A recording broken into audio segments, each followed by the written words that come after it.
throw away the city lights, throw away the cars. Give me a clear night underneath all the stars. I don't want no concrete jungles, no. Halo sahabat taekwondo, kembali lagi dengan saya Utri Habel ini. Oke, di sebelah saya ada 3 atlet POMSE dari TKD DWSC, dari segi senior, junior, dan kadet. Di sebelah kiri saya ada Bang Faiz yang mungkin sudah lama di POMSE TKD DWSC, dan sebelah kanan saya ada Naira dan Kak Aurel. Pasti kalian penasaran kan? Kenapa 3 orang ini memilih POMSE daripada Kirugi? Baik, Bang Faiz. Kenapa Bang Faiz lebih memilih POMSE daripada Kirugi? Halo, perkenalkan nama saya Muhammad Fadil Watani. Jadi pertanyaan dari Abel ya. Kenapa memilih POMSE daripada Kirugi? Alasannya sih karena dulu saya Kirugi, sebuah atlet Kirugi, tapi tinggi badan saya nggak mencukupi. Jadi saya pindah ke POMSE sebab disuruh sabam saya. Saya berprestasi di POMSE cukup lama, sekitar 1,5 tahun. Jadi saya tertarik di POMSE lah, karena jurus-jurusnya keren-keren. Baik, itu adalah alasan dari Bang Faiz. Mungkin ada alasan juga dari 2 orang di sebelah kanan saya. Mulai dari Kak Aurel ya. Alasan saya kenapa pilih POMSE, yang pertama itu ya sama kayak Faiz, tinggi badannya kurang. Terus kalau Kirugi itu kayak kurang menarik. Kalau POMSE itu lebih menarik gitu. Belajarnya tuh penuh kesabaran, jadi agak menantang bagi saya. Oke, berarti Kak Aurel menyukai hal-hal yang menantang ya, sahabat taekwondo. Dan di sebelah saya juga ada Naira. Kenapa sih Naira memilih POMSE daripada Kirugi? Sempat kemarin pertama kali masuk taekwondo mencoba Kirugi, tapi lebih tertarik ke POMSE, jadi lebih memilih untuk menjadi atlet POMSE. Oke, itu adalah jawaban dari 3 atlet ini. Abel kan dari Kirugi, jadi Abel tidak memahami apa itu POMSE. Abel ingin menanya ke 3 orang ini, apa sih itu POMSE? POMSE adalah seni bela diri taekwondo yang berupa jurus-jurus terdiri dari komponen kuda-kuda, pukulan, tangkisan, serta yang lainnya. Itu saja sih yang aku sampaikan soal POMSE. Berarti tanggapan Bang Faiz tentang POMSE cuma itu. Kalau dari Kak Aurel ada tambahan mungkin? POMSE itu lebih inti dari taekwondo gitu. Jadi teknik dasarnya itu dari POMSE gitu. Itu aja sih POMSE. Baik, itu adalah jawaban dari 2 senior atlet POMSE dari TKD DWSC. Karena kan Abel latihannya Kirugi, dan dia secara taekwondo kan emang yang diliatin itu latihan dari Kirugi kan. Abel mau nanya sih, gimana sih cara kalian belajar POMSE? Karena kan Abel nggak tahu gimana belajarnya POMSE itu. Kalau dari Bang Faiz yang mungkin sudah lama di sini, gimana? Baik, yang pertama-tama sih belajar POMSE ya. Yang pertama itu mempelajari dasarnya, yaitu gerakan potong-potong. Dimulai dari satu gerakan itu terdiri dari satu hitungan itu terdiri dari 2 gerakan misalnya. Dihitung dari 1 per 1, jadi hitungan potong. Yang kedua secara langsung. Itu bertahap. 1 gerakan, 1 hitungan. Yang selanjutnya secara langsung tampil jurus-jurus yang dikeluarkan POMSE tersebut. Menurut Abang membosankan gak sih belajar POMSE gitu? Harus sabar sih. Bosan tuh iya, karena dia ngulang-ulang gitu kan. Tapi kita kan harus konsisten dalam melakukan gerakan tersebut, sehingga terbentuklah jurus-jurus yang bagus. Oke, Kalau dari Kak Aurel, karena kan kakak udah di sini udah lumayan cukup lama, itu udah berapa teknik yang kakak kuasai di POMSE PKD DWS? Teknik, maksudnya jurusnya?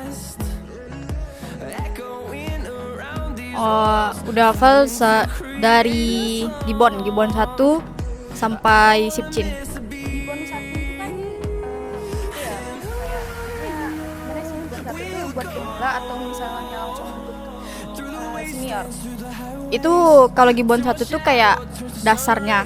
Jadi emang buat pemula, biasanya dipakai buat anak sabuk putih, biasanya naik sabuk gitu. Anak sabuk putih biasanya Gibbon 1 sama Gibbon 2. Terus sabuk kuning itu kan masih rendah kan. Jadi Gibbon 2 sama Gibbon 3. Terus setelah Gibbon itu ada teknik lain nggak atau nama jurus lain gitu? Dan juga kakak kan mau ambil sabuk dan itu juga ada jurusnya nggak? Dan proses latihannya itu berapa lama? Ada setelah Gibbon itu ada TG 1 sampai TG 8, terus ada Koryo sampai Sipchin. Nah kalau misalnya untuk ngambil dan itu TG-nya TG 8. Terus apa lagi pertanyaannya? Proses berlatihnya itu aku berapa ya, 1,5 tahun. 1,5 tahun itu udah sampai Sipchin. Sampai Sipchinnya berapa bulan ya? Kayaknya cuman 2 bulan atau 3 bulan, tapi ngulang-ngulangnya itu yang sampai 1,5 tahun. Jadi belajar POMSE itu sangat lama ya kak. Ada nggak sih kakak kepikiran untuk pindah ke kirurgi karena bosan di POMSE, atau emang kakak ingin menetap di POMSE? Nggak, kan tadi di awal aku udah bilang aku tuh suka yang menantang, jadi gimana pun POMSE membosankan bagaimanapun, aku tetap bakalan di POMSE karena ya bagi aku kayak apa ya, kayak lebih gitu dari anak kirurgi. Anak kirurgi kalau disuruh POMSE itu dia pasti nggak bisa, sedangkan aku bisa gitu. Ngapain aku bisa terus aku pergi gitu? Nggak ini sih, nggak, maksudnya tuh ya gitulah. Jadi kapan sih POMSE itu digunakan? Kalau buat anak kirurgi kapan digunakan? Itu waktu dia UKT aja sih, tapi kalau misalnya anak POMSE sangat berguna kayaknya buat UKT terus sama turnamen. Ngomong-ngomong soal turnamen, Kak Aurel dan Bang Faiz itu udah pernah ikut juga sih tentang turnamen atau pertandingan POMSE, dan gimana cara kakak membentuk mental kakak agar bisa bertanding di arena pertandingan POMSE? Aku pernah ikut pertandingan itu udah 3 kali, tapi yang awal aku nggak dapat apa-apa karena emang cukup ini guys, susah gitu buat tampil di depan matras sendirian tuh memang susah, tapi karena seiringnya berjalan waktu aku bisa. Kalau Bang Faiz, abang kan sudah mungkin mengikuti beberapa pertandingan gitu kan, dan gimana abang membentuk mental bang supaya ini gua di pertandingan gitu? Bentuk mental sih awalnya sih aku takut juga, soalnya di depan itu kan kita dilihatin orang rame gitu, jadi lama kelamaan semakin banyak ngikutin turnamen gitu ya, semakin pede kita untuk melakukan gerakan gitu. Awal-awalnya aku grogi, ini goyang sini goyang, jadinya nilainya kurang karena aku nggak menang lomba tersebut kan. Lama kelamaan aku pede aja gitu, kayak ya udahlah tampil aja jelas-jelas kan POMSE-nya, jurusnya gitu, semangat aja gitu. Pokoknya yang buat pede di arena itu adalah fokus pada diri sendiri, jangan perhatikan apa yang di depan terus kita. Itu aja sih. Oke Naira, kakak mau nanya, kan Naira dari kirurgi pindah ke POMSE. Itu kenapa sih Naira memilih POMSE daripada kirurgi? Kenapa? Jadi Naira tuh orangnya pemanis kak. Jadi kalau pas fight itu kayak main serang aja tanpa mengeluarkan teknik apa sih dari Kyurgi itu. Nah setelah latihan terus minta saran ke Awe gimana sih supaya Naira tuh bisa tekniknya bagus atau Naira bisa pindah ke Fungse. Nah terus Awe kasih saran untuk pindah ke Fungse. Nah dari situ Naira tertarik untuk jadi atlet Fungse. Oh gitu. Oh iya, Kakak kan dari atlet Kyurgi kan. Kalau nih ke UKT pasti Kakak beraja Pomse dah. Itu kalau misalnya Kak beraja Pomse pasti Kak kaku-kaku gitu. Nai pernah ndak merasakan kaku-kaku beraja Pomse gitu? Pernah Kak, pas di awal pasti rasanya tuh kayak belum terbiasa, jadi badan tuh masih kaku-kaku. Tapi kalau sering-sering latihan, insya Allah nggak kaku lagi. Oh gitu. Abel nanya Kakak Aurel yang senior gitu. Majan Naira tuh susah nggak sih Kak untuk mapan Pomsenya, atau Kakak dengan senang hati majan Naira jadi merasa oh gampang lah untuk majan si Naira gitu? Ngajarin anak Pomse itu memang susah guys, karena dia kan nggak pernah belajar belajar Pomse sebelumnya, terus badannya kaku. Tapi ini sih dibawa enjoy aja, karena kalau misalnya dia mau belajar pasti cepat nangkapnya. Tapi kalau misalnya dari hatinya aja udah nggak mau Pomse, ya pasti susah itu ngajarin dia. Tapi Naira nih kayaknya anaknya senang gitu, senang belajar Pomse, jadi dia cepat nangkapnya. Nay kan punya adik Nay. Adik Nay itu dari Kyurgi, dan si adik Nay kok duluan masuk dari Nay kan, jadi jatuhnya ini senior secara tingkat. Dan kalau di rumah kan Nay senior secara umur gitu kan, atau maksud akak tuh kayak kakak adik gitulah di rumah. Nah itu bahas si Nay di tampil latihan tuh, karena kan adik Nay itu senior gitu ha. Nay ada nggak merasa diri Nay itu kayak minder kayak gitu tuh, pernah nggak mainnya gitu? Enggak sih Kak, karena alasan Naira lambat masuk tuh emang karena lagi ujian sekolah. Jadi kalau emang masuknya sama, ya sama, jadi nggak merasa minder gitu. Oh, jadi Nay nggak merasa minder karena adik Nay bulan. Pernah nggak Nay diajak sama adik Nay gara-gara Nay terlambat masuk gitu? Enggak sih Kak. Nggak pernah deh. Oke. Kak Aurel, Abel kan sering tuh lihat pertandingan Pomse dan Kyurgi.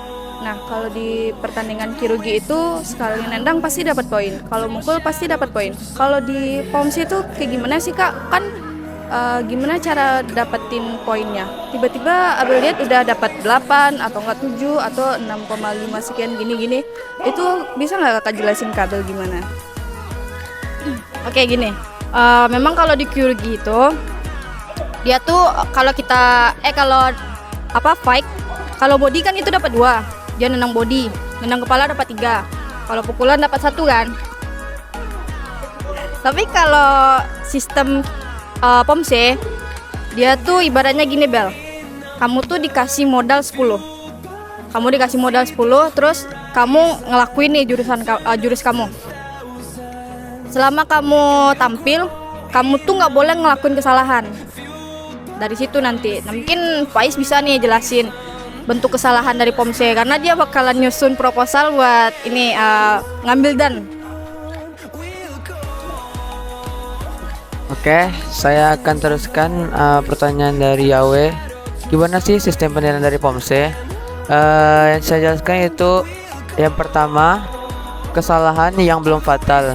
Artinya sebuah kesalahan yang Pomse tersebut misalnya goyang atau kuda-kuda bersama dengan pukulan tidak sama gitu, itu nilainya dikurangi 0,1. Yang selanjutnya kesalahan fatal. Kesalahan fatal itu berupa kuda-kudanya misalnya awalnya kuda-kuda Ryukubi diubah dari ke Apkubi. Misalnya pukulan dari pukulan tengah dipukul kepala gitu, itu bisa dikurangi nilai 0,3. Itu aja sih penilaiannya. Nah, satu lagi, balance itu sangat penting dan power juga sangat penting bagi ningkatnya penilaian dari Pomse. Serta satu lagi, nilai persentase. Itu aja sih dari saya. Berarti pertandingan Pomse dan Kyurgi itu yang kalau Kirugi mencari poin, kalau Pomse mempertahankan poin ya Bang? Iya. Oke sahabat, ini adalah arti dari sebuah Pomse di Taekwondo ala TKD DWC. Jangan lupa like, comment, dan subscribe video ini.